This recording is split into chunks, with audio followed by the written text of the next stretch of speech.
बार जब सुमंत वापस गए और सारा समाचार राजन को सुनाए तो उसी शोक में दशरथ अयोध्यापति स्वर्गवासी हो गए। हे विधाता, ये तूने क्या किया? हमारे पिता को हमसे छीन लिया। अंतिम दर्शन भी हम उनसे नहीं कर पाए। हे गुरुदेव, ये तो बहुत ही शोकग्रस्त बात है। हे गुरुदेव, हम पिताश्री को यहीं पर श्रद्धांजलि देंगे।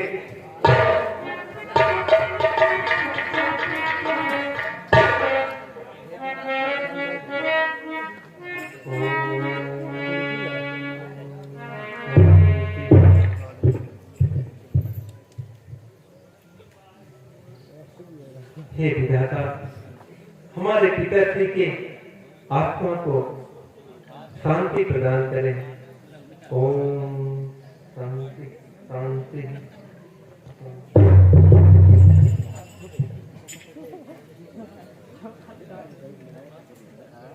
हे गुरुदेव, आप सभी थके हारे होंगे और तात भर हमें तो इसकी अवस्था समझ में नहीं आ रही है। इस तरह ये वेशभूषा बनाए हुए हैं। आप चल के पहले विश्राम करो, तदुपरांत हम आपके विचार विमर्श करते हैं।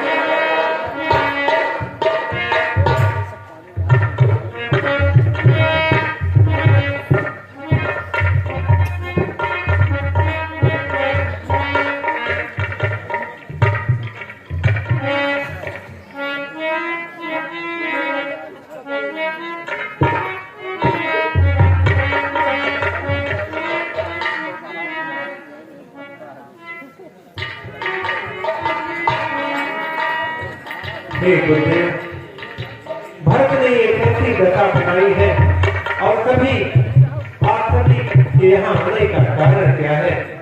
आप स्पष्ट बताएं गुरुदेव। हे बेटा राम, जब अवधपति स्वर्ग से हार गए तो भरत और शत्रुघ्न को ननिहाल से बुलवाए और उन्हें अयोध्या का राज्य चलाने के लिए मैंने बहुत प्रकार से समझाया, परंतु हे राम, भरत के हट के आगे हमारी कोई विद्या नहीं काम की। इसलिए मुझे उनके साथ यहाँ तक आना पड़ा।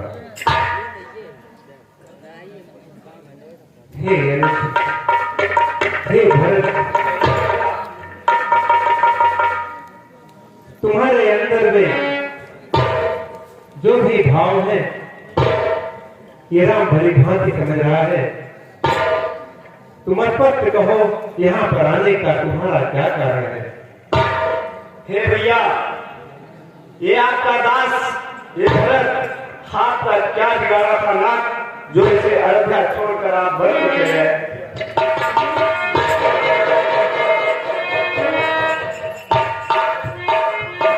भैया, आप तो कहते थे कि हे भरत, हे लक्ष्मण, हे शत्रुघ्न, हम चारों का शरीर क्यों ना अलग हो, लेकिन प्राण तो एक है भैया।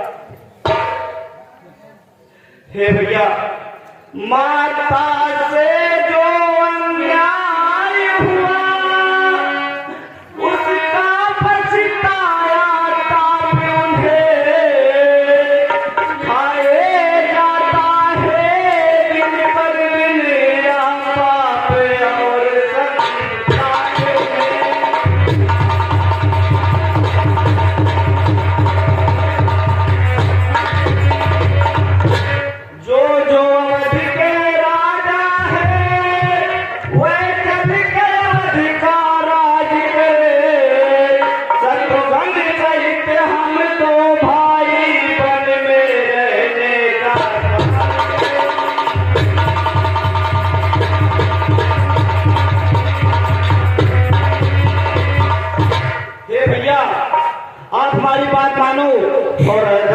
वापस चलो नाथ।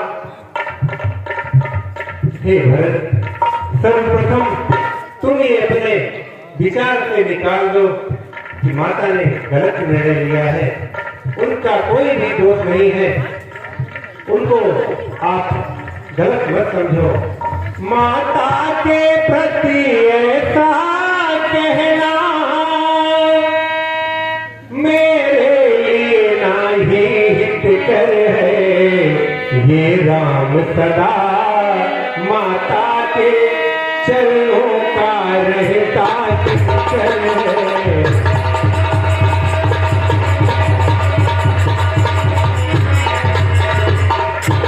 बनती जो आज्ञा मुझे ये ऊंचा हमें उठाती है। जग में है सबसे त्याग बड़ा, ये शिक्षा हमें सिखाती है।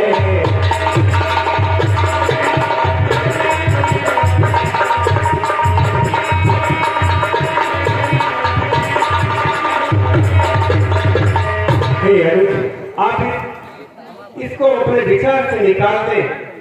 आप व्यथित रहो कि माता की आज्ञा से हमें कोई कष्ट है। हम तो धन्य हैं माँ के उस आखिर वचन को, माँ की आज्ञा को पूर्ण करने में हम अपना जीवन खपा देंगे। तुम इस तथ्य को निकाल दो भरत।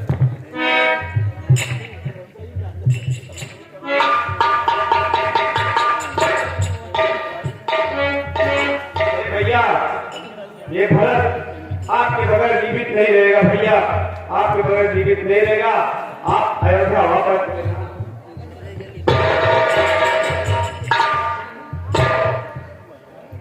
भरत, ये तुम क्या कह रहे हो?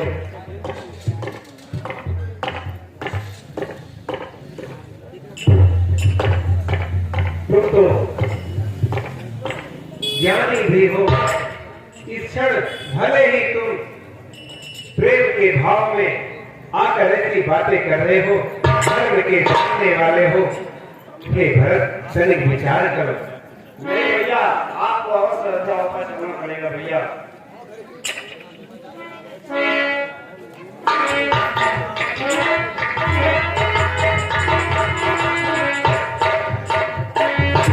भैया भरत, तुम कहाँ मान जाओ। ये भैया कहे तुम अवध लौट जाओ। ये भैया भरत, तुम कहाँ मान जाओ। ये तुम अवध लौट जाओ। ये भैया भरत, तुम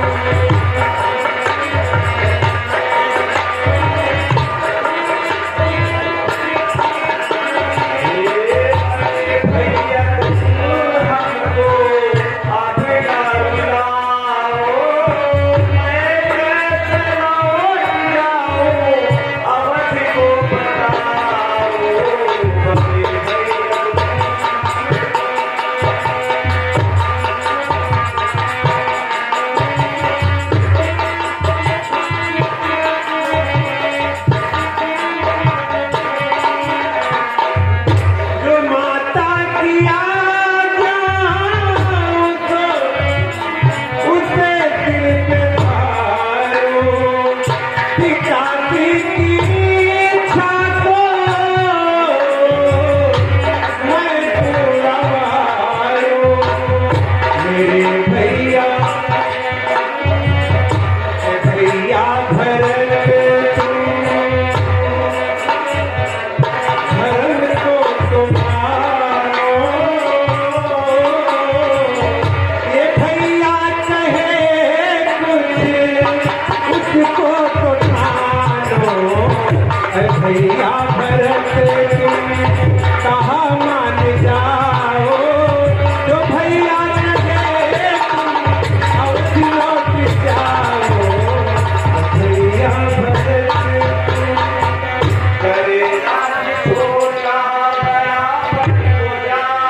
हम आज्ञा का उल्लंघन करके अयोध्या को वापस जाते हैं तो इतिहास क्या कहेगा?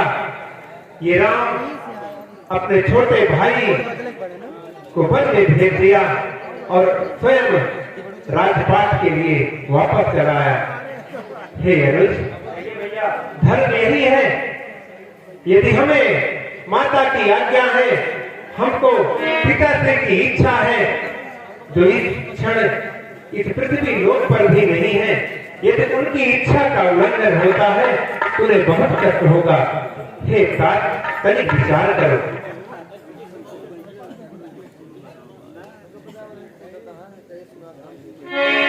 मान मेरे बचनों को भरत तुम जाओ अवधपुर धाम, मेरे भाई करो उचित ये काम।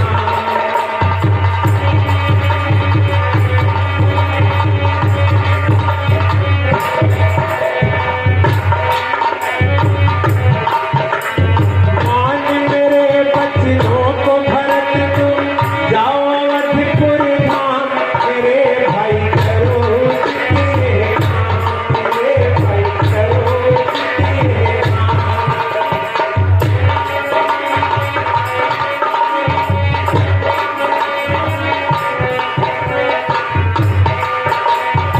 हे दादा, बात वचन मैं मान के आया, पिता की आज्ञा को सिर धाया।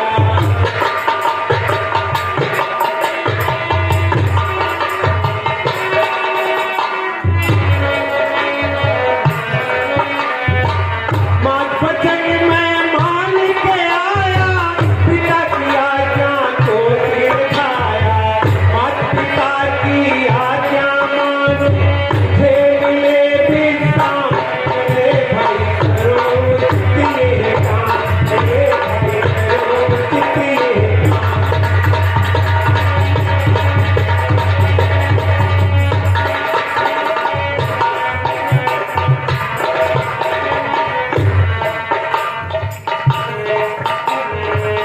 मान भरत तुम अवधि को जाओ, अवधपुरी का राज चलाओ।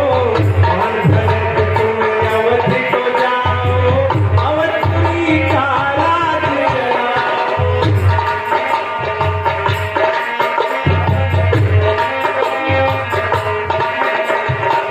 भैया कहे लौट के जाओ, ए भैया तुम देर न लाओ। इसी में है जब हित रघुकुल का, करो कर्म नित काम, मेरे भाई करो उचित ये काम, मेरे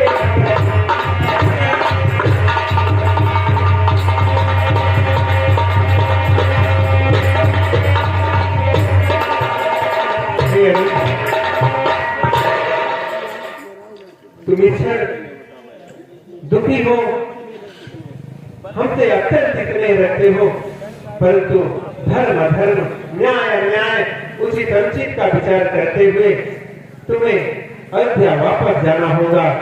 हे गुरुदेव, आप ही भरत को समझाएं। ठीक है भैया, आपकी आज्ञा का पालन करना तो हमारा कर्तव्य है, लेकिन हे भैया मैं आपसे एक विनती करता हूँ कि आप अपने पाँव की छाव हमें दे दीजिए, जिसके सहारे से मैं राज का देखभाल भी कर सकूं भैया। हे अनुज, तुम बहुत ही भोले हो। तुम हमारा प्राण भी मांगोगे, तुम ये राम तुम्हें दे देगा। हे तात लक्ष्मण, भरत को हमारी घड़ाओं प्रदान की है।